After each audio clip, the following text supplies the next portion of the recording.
everybody, welcome back to MVP. I'm your host Vaughan, and today we're going to be doing another episode of Why That Works.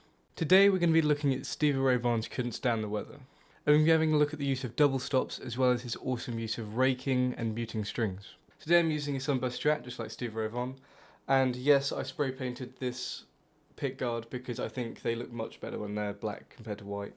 So let's get straight into this and how we can use it in our own playing. First off, a little bit about Stevie Ray Vaughan.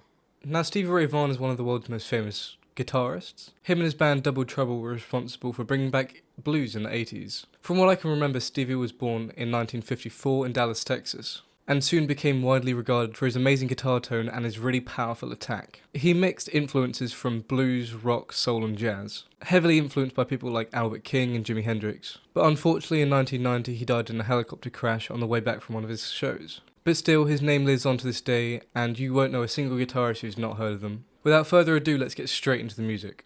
Okay, first of all, let's have a look at that awesome intro. It's done by bass and guitar, but when the riff comes in, it's just done by the bass.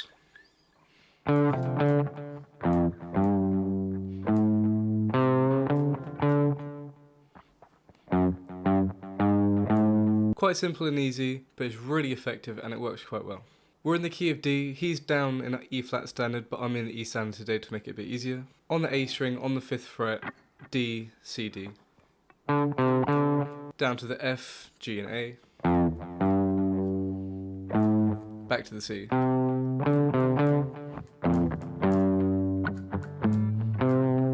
And the next one, it starts off the same, but then goes 2, 3, 4, 5. I can count. And repeats. Now when he plays it, he might play it a bit differently, but that's just how I play it. And you'll notice in between some of the notes that I don't play, you'll hear this sound. It's quite a quiet sound, but that's just the sound of a muted string. If you don't know how to do that, you just press lightly on the strings without actually fretting it, and just play. So you get... A lot of funk players use a technique to keep the rhythm, where your hand keeps moving even when you're not playing, which is how we can get ghost notes in certain funky passages like this. Which where you had the muted strings, and you can't see, but if I stand up you'll see. Crap, first I need to get a strap. Give me a second. Strap acquired.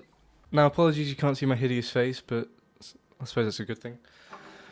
When I play funky passages, you'll see that even when this hand isn't playing notes, this hand is still moving. And that's a really easy way to help keep time, as opposed to going... And when we're playing that intro, it's a lot easier to go... and have that hand keep moving.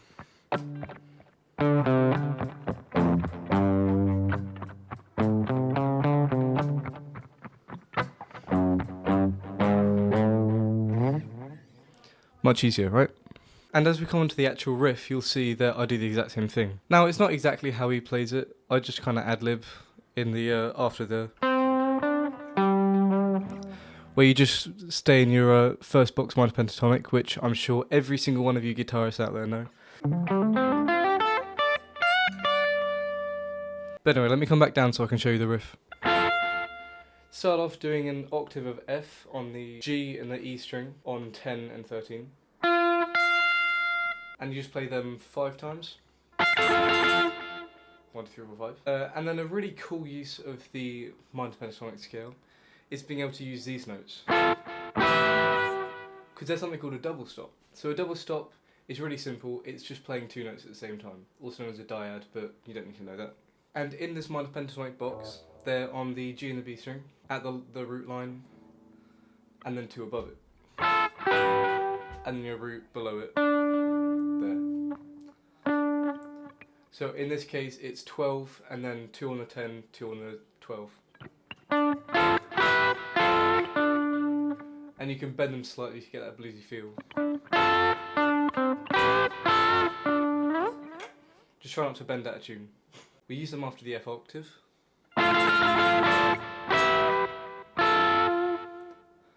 And then we go outside of this pentatonic box. Now watch out, I know we're going outside of it, but trust me, it's easier than it sounds. And we use the major. So that uses the minor third and the minor 7, or the flat third and the flat 7. But we're just sharpening that flat 3 to make it a natural 3. In this case, F sharp, but you know what I mean. And we're sliding from one note below back up. So you go down to the root and then that little slide. It's the subtleties like this that make it really bluesy and funky to play. And they are seen completely throughout the song.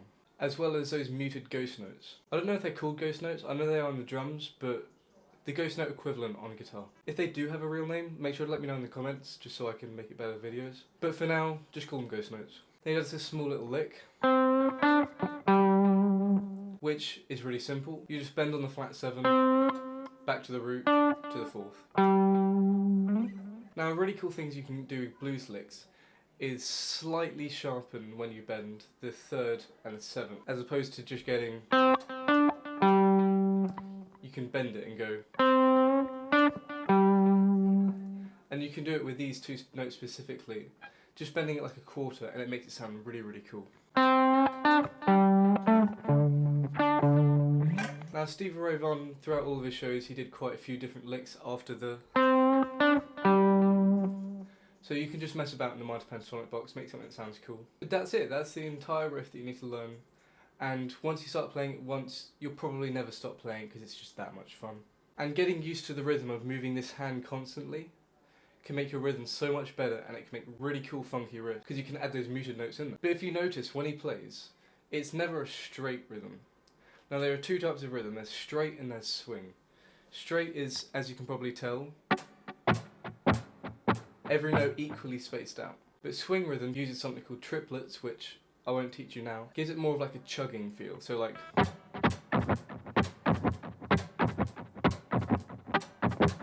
which you can see throughout a lot of the stuff that Stevie Ray Vaughan plays. I think it's called a Texas Shuffle when he does it, and it makes something have this driving chuggy feel, which can be really fun to bounce along to. When I do play the Couldn't Stand the Weather riffs, you see I move the neck a lot, especially on the bends, especially on this one.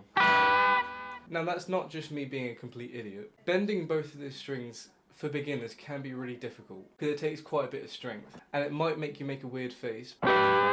But again, with the feel, it makes it feel really bluesy. Anyway, that's enough about this riff. Let's get to how you can use this in your playing. Now, to break it down easily for you, it's just a couple simple things. It's a swinging rhythm,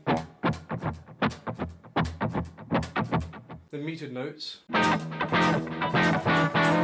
it's a constantly moving your picking hand to keep in time, and it's those double stops on the minor pentatonic shape.